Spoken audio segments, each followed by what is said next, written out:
wabarakatuh. Saya Inka Nafisa Belina Anggraini dari kelas PSIB dengan akhiran NIM 032. Pada kesempatan ini saya akan menjelaskan tentang gerakan penerjemahan besar-besaran pada masa dinasti Abbasiyah. Gerakan ini menjadi salah satu peristiwa paling penting dalam sejarah Islam. Melalui penerjemahan, ilmu dari berbagai bangsa seperti Yunani, Persia, India, dan Bizantium dikumpulkan, diterjemahkan, dikaji, dan dikembangkan oleh para ilmuwan muslim. Inilah gerakan yang akhirnya membawa dunia Islam masuk ke masa kejayaan atau Golden Age. Nah, kita sekarang memasuki bagian yang pertama, yaitu latar belakang gerakan penerjemahan. Gerakan penerjemahan sudah dimulai sejak masa Umayyah, tetapi masih kecil-kecilan. Perkembangannya benar-benar pesat pada masa Abbasiyah, terutama di bawah Khalifah Harun al-Rasyid dan Al-Ma'mun. Baghdad saat itu menjadi pusat ilmu pengetahuan dunia. Pemerintah sangat mendukung kegiatan belajar, penelitian, dan penerjemahan. Karena itu, banyak ilmuwan dan penerjemah yang datang dari berbagai wilayah untuk bekerja dan berkarya.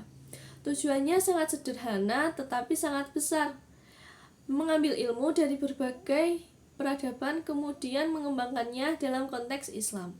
Nah, kita sekarang memasuki ke bagian kedua, yaitu bagaimana proses penerjemahan berjalan. Nah, proses penerjemahan pada masa Abbasiyah tidak dilakukan sembarangan. Ada beberapa langkah penting, yaitu yang pertama, yaitu penerjemahan dari berbagai bahasa sumber. Banyak teks berasal dari bahasa Yunani, Persia, India, dan Suriah. Terkadang buku diterjemahkan 2 kali, misalnya dari Yunani ke Suriah dulu, baru ke Arab.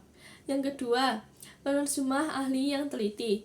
Tokoh-tokoh seperti Hunain ibnu Ishaq dan Sabit ibnu Qurrah menerjemahkan dengan sangat hati-hati.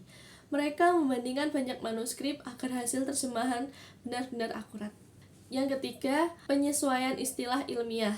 Karena banyak istilah baru, para ilmuwan menciptakan istilah Arab yang sesuai. Inilah yang membuat bahasa Arab menjadi bahasa ilmu pengetahuan. Yang keempat, pengembangan setelah diterjemahkan.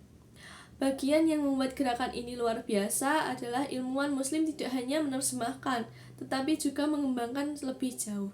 Contohnya, Al-Khwarizmi tidak hanya menerjemahkan matematika India, tetapi menciptakan aljabar dan konsep algoritma yang menjadi dasar teknologi komputer modern. Kita masuk ke bagian ketiga, yaitu peran perpustakaan dalam gerakan ini. Perpustakaan pada masa Abbasiyah bukan hanya tempat menyimpan buku, tetapi pusat kegiatan ilmiah. Yang paling terkenal adalah Bait al-Hikmah atau House of Wisdom di Baghdad. Peran utama perpustakaan yaitu yang pertama, mengumpulkan naskah dari berbagai negara. Buku-buku dibeli, dipinjam, bahkan didapat melalui kerjasama politik dengan berbagai negara lain. Yang kedua, tempat penerjemahan dan penelitian. Penerjemah dan ilmuwan bekerja bersama di satu tempat. Mereka berdiskusi, memeriksa teks, dan memastikan terjemahan itu benar. Yang ketiga, tempat kolaborasi berbagai agama dan budaya. Muslim, Kristen Suriah, Yahudi, dan Zoroaster bekerja bersama-sama. Mereka berkumpul untuk satu tujuan, yaitu memajukan ilmu. Yang keempat, menyebarkan kembali ilmu ke dunia luar. Setelah karya diterjemahkan, perpustakaan menyalinnya dan mengirimkan ke kota lain seperti Damaskus, Kairo, hingga Cordoba. Tanpa perpustakaan, gerakan penerjemahan tidak akan berkembang sebesar itu. Nah, yang di bagian keempat ini adalah dampak gerakan penerjemahan. Gerakan penerjemahan memberi dampak yang sangat luas bagi peradaban Islam dan dunia, yaitu yang pertama, lahirnya ilmuwan-ilmuwan besar seperti Ibnu Sina di bagian kedokteran, Al-Khwarizmi di bagian matematika dan algoritma, Al-Batani di astronomi, Al-Farabi dan Ibnu Rushd di filsafat. Mereka tidak hanya melestarikan ilmu lama, tetapi menciptakan pengetahuan yang baru. Yang kedua, ilmu pengetahuan Islam masuk ke Eropa.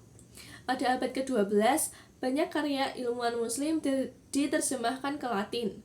Hasilnya, universitas-universitas Eropa menjadikan buku-buku Arab sebagai buku utama.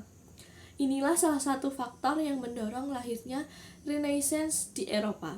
Yang ketiga yaitu munculnya metode ilmiah. Ibnu al-Haytham dalam ilmu optik memperkenalkan metode observasi, eksperimen, dan pengujian. Inilah cikal bakal metode ilmiah modern. Yang keempat, sistem perpustakaan dan dokumentasi berkembang pesat. Perpustakaan Cordoba bahkan memiliki ratusan ribu buku, lebih banyak dari perpustakaan Eropa pada masa itu. Di bagian kelima adalah penutup.